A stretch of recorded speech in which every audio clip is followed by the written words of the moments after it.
जय श्री राम। आइए आइए एक रचना प्रस्तुत है मेरे भारत की गाथा, बड़ी तीखी मीठी सी। आइए सुनते हैं, समझते हैं रचना क्या कुछ कह रही है।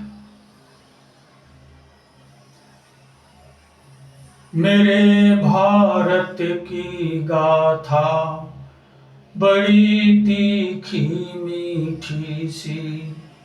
यहाँ कौरव पांडव दो दल सदा संग्राम करते हैं।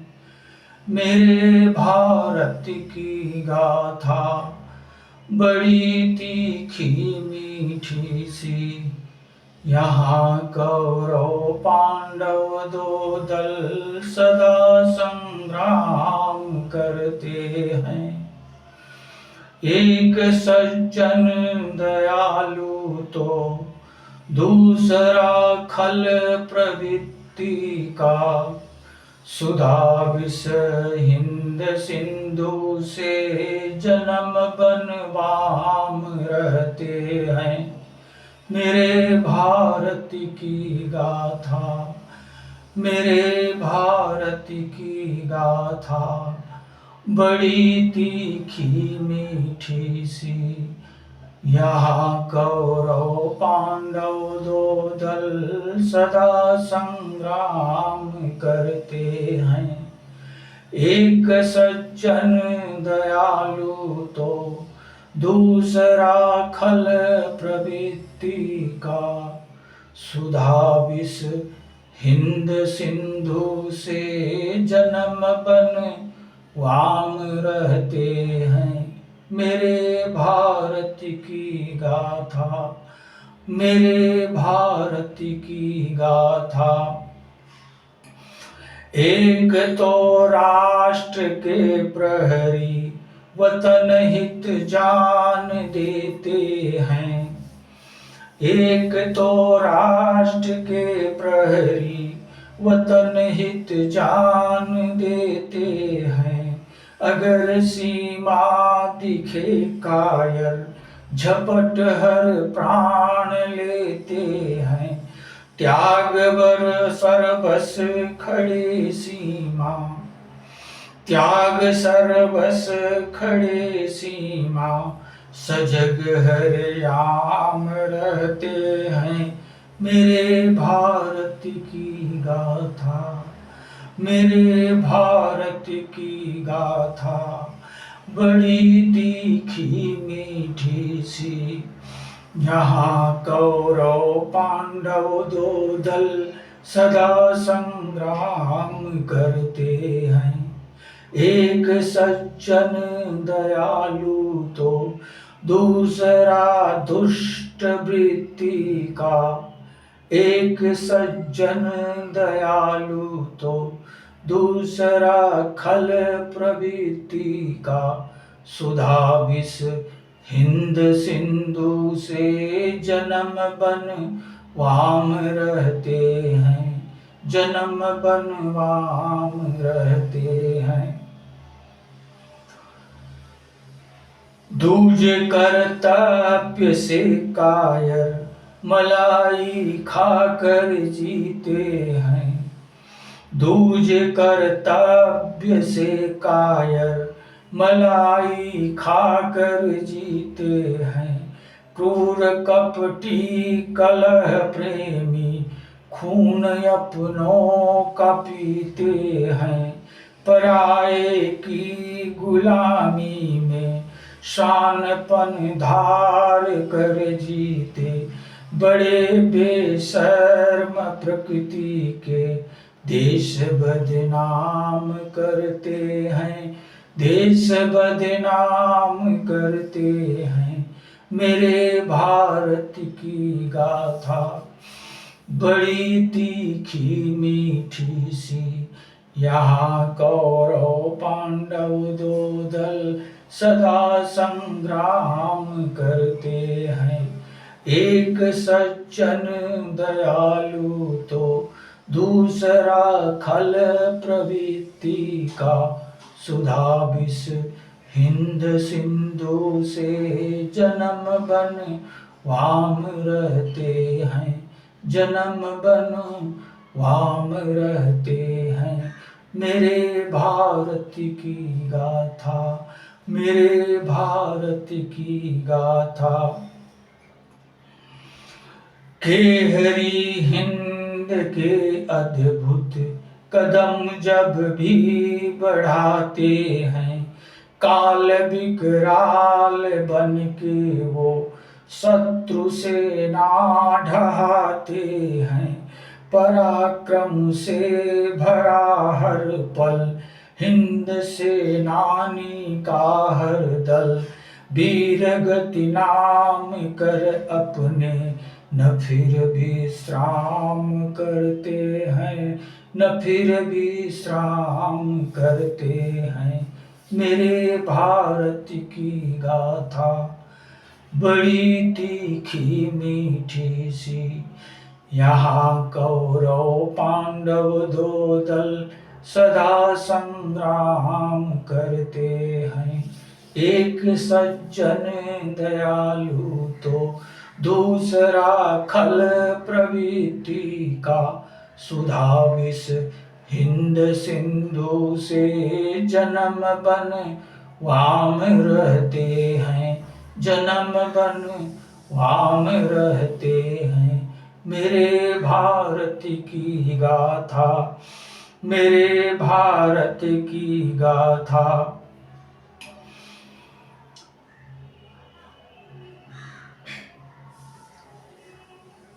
तिरंगा लहरा कर गाता, तिरंगा लहरा कर गाता, सदा गुणगान उनका है।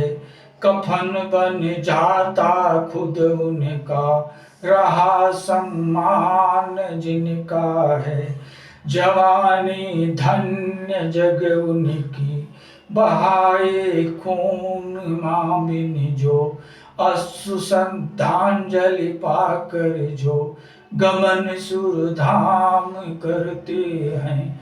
मेरे भारत की गाथा बड़ी तीखी मीठी सी, यहाँ कौरव पांडव दो दल सदा संग्राम करते हैं। एक सज्जन दयालु तो दूसरा खल प्रवृत्ति का, सुधा विष हिंद सिंधु से जन्म बन वाम रहते हैं, जन्म बन वाम रहते हैं। मेरे भारत की गाथा, मेरे भारत की गाथा। नमामि सुलजाम सुफलाम, नमामि सुजलाम सुफलाम, अम्ब हम ऋण चुकाते हैं। ये सेनानियों का कहना है। नमामि सुजलाम सुफलाम, अम्ब हम ऋण चुकाते हैं। जगत में सुख क्या कुछ होता, युद्ध हम भूल जाते हैं। अम्ब सेवा धर्म सुत का, सनातन धर्म कहता है। हिंद मेरी संतानों का, शंभु श्री राम कहते हैं।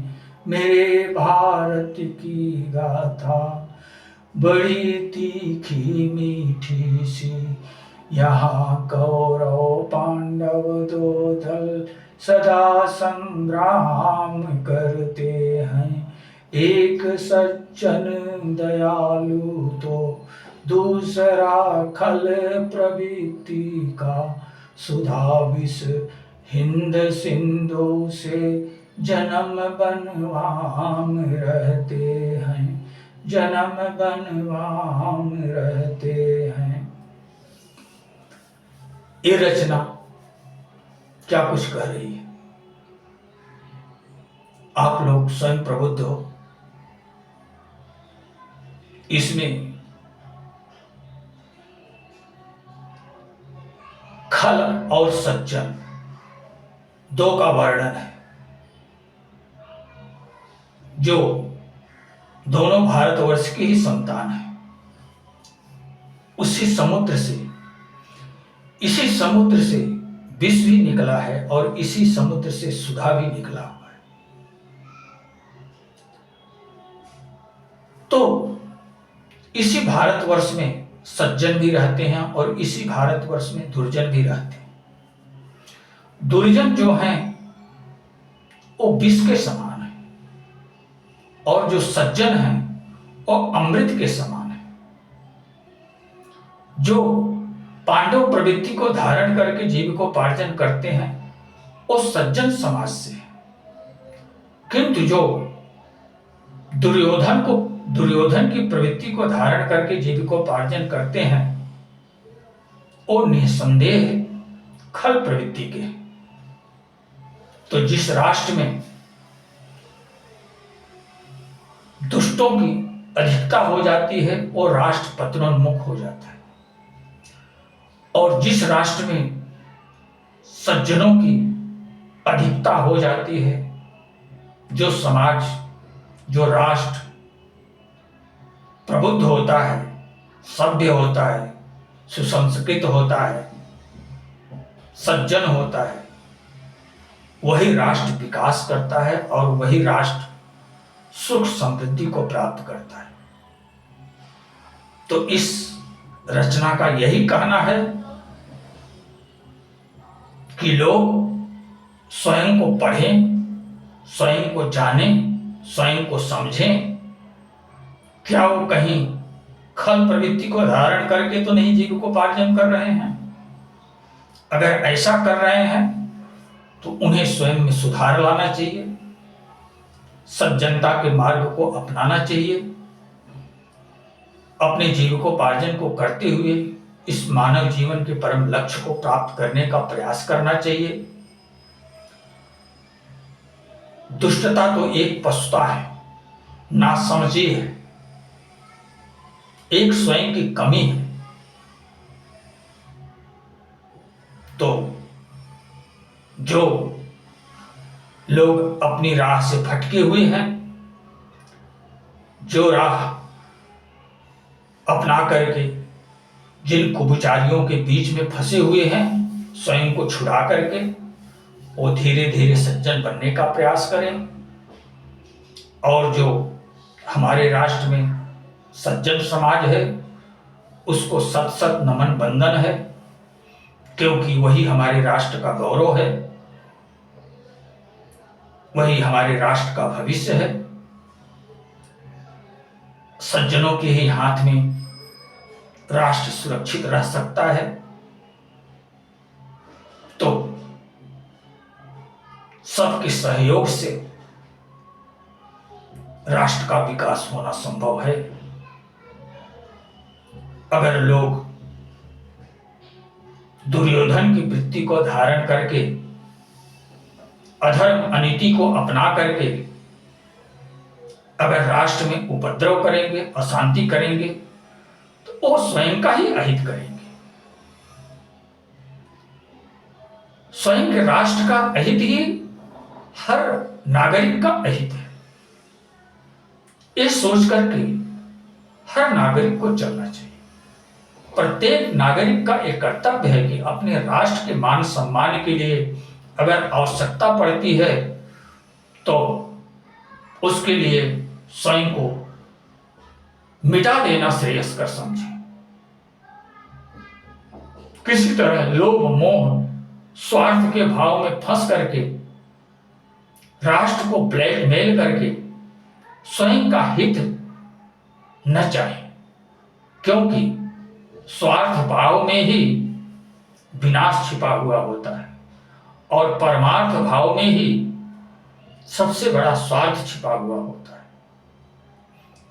परमार्थ में ही हमारा सच्चा स्वार्थ निहित है, लेकिन अज्ञानतावश लोग उस चीज को समझ नहीं पाते, क्योंकि ये सब बातें काफी ऊंचाई तक प्रबुद्ध होकर के जो लोग उठ जाते हैं वही इस बात को समझ पाते हैं। जो लोग मानवता की ऊंचाई पर नहीं उठ पाते हैं वो लोग इन बातों को नहीं समझ पाते। वास्तव में किसी की भलाई में ही हमारी भलाई निहित है, किसी की बुराई में ही हमारी बुराई निहित है। ऐसा सोच करके हर नागरिक को चलना चाहिए। अगर 2 वक्त की रोटी मिल रही है तो समझिए हमारे पास किसी चीज की कोई कमी नहीं है।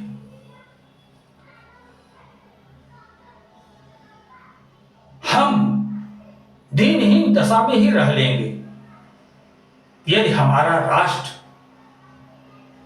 विकास कर रहा है।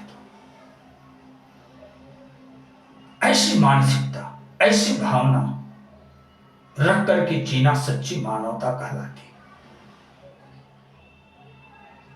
आज लोग स्वार्थ भाव में पागल हो चुके हैं और इसकी वजह उनकी स्वयं की अज्ञानता ही है।